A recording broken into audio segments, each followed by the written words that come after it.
Les amis, on a fait ce détour en centre Val-de-Loire avec Marie-Laure Augry. Maintenant, on va s'attacher un petit peu à la Nouvelle-Aquitaine que représente Philippe Besson, notre ami écrivain. Alors, Philippe, toi, tu es natif de Barbezieux, c'est en Charente. Oui.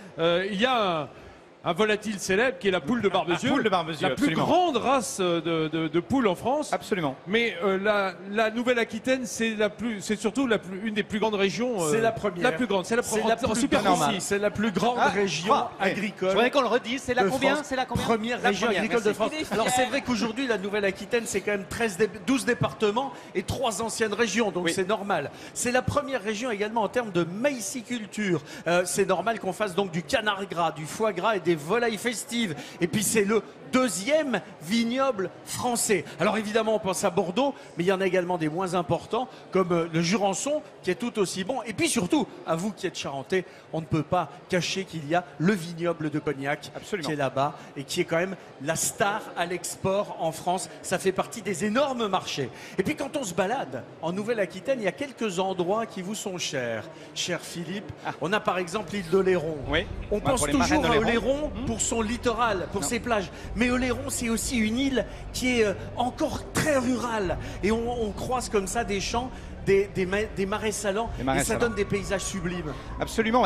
Et les marais d'Oléron, les huttes de marais d'Oléron viennent de là, parce que il y a l'île, mais il y a aussi ce qui est entre l'estuaire de la Charente et l'estuaire de la Gironde.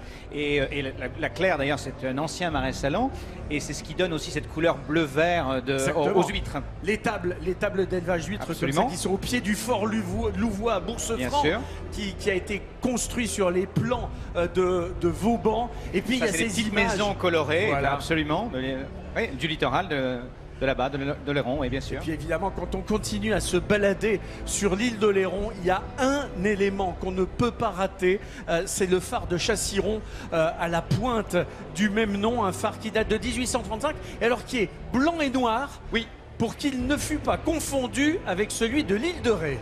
Qui est assez connu aussi, qui est le phare des baleines, tout à Phare fait des au fond, baleines. mais qui est très beau aussi, mais celui-là où il est distinctif par ses couleurs, oui. Alors l'île de Ré, c'est évidemment Saint-Martin, c'est toute la forteresse de Saint-Martin-de-Ré. De Vauban. Et puis Moi, j'ai passé toutes mes vacances d'enfance et d'adolescence dans l'île de Ré. C'est un territoire que je connais extrêmement bien. Il y a d'ailleurs des petits marchés dans l'île de Ré qui sont formidables. Je vous conseille le petit marché de la Flotte, qui est d'inspiration médiévale, qui est formidable. Ça, Saint-Martin, c'est le point central, évidemment, de l'île. Et puis, il faut aller du côté aussi là, des marais salants, Ben voilà. à Ars-en-Ré. C'est très beau. Exactement. Je vous conseille aussi une bière. Vous savez qu'on fait de la bière dans l'île de Ré. Donc, c'est tout ça. Et il y a une spécialité, finalement, de l'île de Ré. Et puis il y a tous ces remparts qui font Ouais. donc partie du réseau de Vauban qui a été inscrit au patrimoine mondial de l'humanité de l'UNESCO. De l'UNESCO, oui. Autre ville que vous aimez particulièrement, là on retourne chez vous dans les Charentes, en Charente-Maritime Ah oui, justement. c'est La Rochelle. C'est La Rochelle. Bien sûr, Ville les tours. rebelle, ville insoumise, Ouais. comme vous. Je sais pas, mais oui, ça, j'ai même pendant longtemps eu une maison qui était juste à côté dans une petite ville qui s'appelle Châtelaillon-Plage, qui est à 8 km au sud de La Rochelle.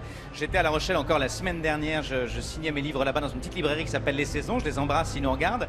Et voilà, c'est une ville dont j'aime beaucoup la lumière, la Oui. couleur de la pierre, et puis cette espèce d'ouverture évidemment sur l'océan et ces deux tours.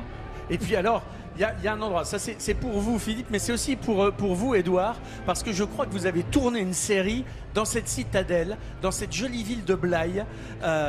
Non, je n'ai pas tourné de série, j'ai eu la chance de jouer Ah ben voilà. Roméo et Juliette dans les Douves, Ouais. au château Dans les de Douves Blaye il y a Blaye, très longtemps.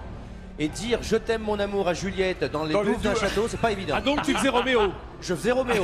Alors, qui était Juliette? On a envie de savoir. C'est une jeune fille que je salue, dont je me rappelle pas le prénom. C'est ça. Mais je la salue bien Mais bas, elle est alors elle nous regarde. Tu étais très amoureux, mais ça n'a duré qu'un temps. Voilà. Elle s'appelle Ça se termine Juliette. mal, Voilà. ça se termine mal, on le sait. Et en parlant de Roméo et Juliette, chose qu'on sait assez peu, c'est qu'à Blaye est enterré, paraît-il, Roland, celui de Roncevaux. De Roncevaux. Ça, on remonte largement en arrière. Et ben oui. Ah oui, Ben oui. celui du corps. Et celui oui, du corps, celui de le corps, machin. bah oui, voilà. Ah oui, Il a sonné de l'olifant à Le Roncevaux, il est jazzman, revenu mourir à le Blaye. jazzman de Exactement. Roncevaux. Franchement, Le pauvre. C'est pas marrant, hein. ça fait du chemin. Ça fait du chemin.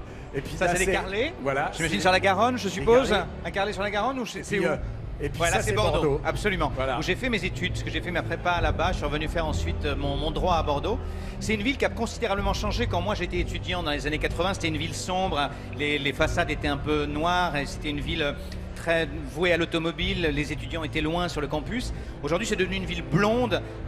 Juppé a fait ça d'ailleurs à marche forcée, mais c'est vrai que c'est devenu aussi une ville écolo, une ville piétonne, et surtout on a redécouvert les quais de la Garonne. Parce que quand moi j'étais étudiant, c'était pas. Mais là aujourd'hui, avec le miroir d'eau, avec tous les petits cafés, c'est devenu une ville très vivante, très vibrante. J'adore Bordeaux. C'est un endroit Les allées de Tourny, c'est très beau superbe. aussi. Puis quand même, ce fleuve n'est pas mal, Marie-Laure non plus.